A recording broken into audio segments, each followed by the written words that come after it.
Wealth isn't what you see, it's what you don't. That line says it all. And in this video, I'm going to show you the exact preloads, the 7-day rule, and the account setup you can copy today so the system runs on autopilot. Behind every wealthy person isn't just a bunch of investments. It's a simple spending system that balances growth with joy. In this final part of the series, I'll walk you through the 25-15-50-10 framework, the guilt-free 10% joy jar, and a 30-day challenge at the end to lock it in. But first, let's deal with the part most people overlook. Why spending on joy might actually make you richer. What if the real driver of wealth wasn't about saving harder, but about building space to actually enjoy some of your money along the way? That flips the script on most of the advice you've probably heard. Cut the coffee, avoid restaurants, never buy new clothes unless you absolutely need to. The issue is that extreme restriction burns people out. In fact, research shows about 92% of people end up overspending right after a heavy saving sprint. When every small purchase feels like breaking the rules, the whole plan eventually collapses. It's just like dieting. If someone cuts out every food they love, they can grit it out for a little while, but the cravings pile up until they binge and undo months of progress. That's exactly what happens with money. If you build a financial system that offers no room for things you actually enjoy, you'll almost certainly crack and overspend on stuff you don't even value. That's why a sustainable financial plan needs its own release valve. The Joy Jar fills that role. It's 10% of your income, set aside upfront for guilt-free fun. Because it's baked into the plan, it removes the internal battle of should I or shouldn't I every time you want to spend. You know it's already accounted for, which makes the rest of your system far easier to stick with. In other words, it's not about weakening discipline. It's about designing a system that doesn't require superhuman willpower forever. And later in this video, I'll show you exactly how to preload that jar and guard it with 2 simple rules so it only works in your favor. Now, even with that 10%, it doesn't mean you should buy anything that sparks interest for a second. The payoff comes from choosing the right kinds of spending. Research shows that experiences tend to produce longer-lasting satisfaction for most people than buying objects. Think about a weekend trip with friends, you'll replay those memories for years. Compare that with another pair of shoes that felt exciting for a week, then ended up forgotten in your closet. The difference isn't just psychological, it's measurable in how long the happiness actually lasts. Where the 10% limit helps is by creating scarcity. You can't say yes to everything, so you naturally become pickier. That selectivity makes the purchases more meaningful, almost amplifying the joy you get from them. In a way, the very limitation is what makes the fun moments stand out and feel even bigger. Over time, that's what keeps you consistent, because your lifestyle never feels like drudgery. And this is why spending on joy can actually make you richer. It stops burnout before it happens and keeps your system working for decades instead of weeks. But there's still one challenge. How do you make sure that money isn't wasted on quick-hit impulse buys you regret immediately after? That's where the 7-day pause comes in, your built-in shield against knee-jerk spending. Think about it. Have you ever bought something over the weekend, only to wake up on Monday wondering why you even pulled the trigger? That moment is impulse at work, and it quietly empties more wallets than people realize. It's not about earning more, it's about holding on to what you have long enough to know if it's worth keeping. And here's the key. Impulse doesn't disappear when income climbs. Wealthy people face the same pull. Flashy cars, luxury labels, the latest gadgets. On paper, they look impressive. But most of those buys are signals, not real wealth, and they drain the same money that could have been fueling security or freedom. Here's how the 7-day pause works. For any purchase that isn't absolutely essential, so not food, medicine, or bills, you write it down and sit on it for a week. During that pause, ask yourself 2 simple but powerful questions. Do I still want this after 7 days? And is this buying value or status? Those 2 checks make it clear fast whether you're investing in happiness or just feeding a momentary urge. Picture this. You're eyeing a pair of sneakers for $300. In the moment, you imagine showing them off, feeling sharp, getting comments. But let's flip the same $300. You set it aside for a weekend getaway with 2 close friends. Instead of shoes that lose shine in a few months, you've got stories, laughter, and memories you'll revisit for years. That's the point. Prioritize lasting experiences over short-lived status boosts. Why does waiting work so well? Because the human brain naturally favors instant rewards. It's hardwired.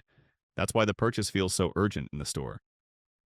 but the intensity tends to fade after a few days, giving you space to make a clearer call.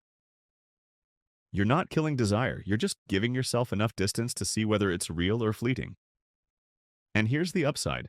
Money in your joy jar doesn't end up scattered on throwaway items. Instead, it goes into the kinds of things that actually lift your life for the long run. That simple pause builds a filter, making joy purchases sharper, more intentional, and far more satisfying than random impulse buys ever could. Once you've got impulse under control, the real unlock is making sure the rest of your system isn't something you need to track manually every week. Because the biggest win comes when the entire plan runs without constant effort. So, how do you actually build a money system that runs itself? That's where the automation blueprint comes in, what I call the 1% system. The core idea is simple. Structure your finances once, press start, and let it repeat every payday. Here's the sequence. Step 1. Open the right accounts. You'll want an investment account, like a Roth IRA or 401k in the US, or a stocks and shares ISA in the UK. Quick note. Roth IRA contributions are capped at $7,000 per year if you're under 50, and ISAs allow up to £20,000 per year tax-free. These are examples, not financial advice, so always check your local rules. Step 2. Set up a high-yield savings account for emergencies, a checking account for bills and essentials, and a separate current account for your joy jar. That's your base structure. Step 3. Lock in automatic transfers on payday. As soon as money hits your account, split it into 4 buckets. 25% for growth, 15% for stability, 50% for essentials, and 10% for rewards. Do it immediately so the cash is flowing before you even think about spending. Step 4. Put growth on autopilot. In the US, that means setting up auto invest into something like Vanguard's VTSAX. If you're outside the US, check for UCITS equivalents, like IWDA for developed markets and IBTM for bonds. Remember, VTSAX is a US mutual fund, while IWDA and IBTM are ETFs, more commonly available in Europe or the UK. Where possible, choose accumulation share classes, so dividends are reinvested automatically. This is how your wealth compounds without you doing a thing. For stability, funnel 15% into your high-yield savings account every payday until you hit 5 months of living expenses. To calculate that target, take your monthly baseline spending, rent, bills, food, transport, and multiply by 5. Once you've hit that number, you can pause contributions here and redirect extra toward growth. Essentials are straightforward. Rent, bills, subscriptions, groceries, transport, covering all the must-haves. Put recurring costs on autopay so nothing slips. If you notice essentials creeping above 50%, that's a sign you need to renegotiate or trim. Then there's the rewards bucket. 10% gets auto-transferred into your Joy Jar account each month. That's guilt-free money for travel, meals, hobbies, whatever brings you happiness. But here's the rule. Once it's gone, stop until the next month. That boundary is what keeps the system sustainable. To make this real, here's a 60-second checklist. 1. Set direct deposit or a payday transfer into your main checking. 2. Schedule automatic transfers out of that checking into your growth, stability, essentials, and rewards accounts. 3. In the investment account, enable auto-invest into the funds you've chosen. 4. Transfer 10% into your Joy Jar account and only spend from there. Auto-transfer first, spend later, remove willpower. This is the 1% system in action, designed so your wealth grows while your lifestyle still feels rewarding.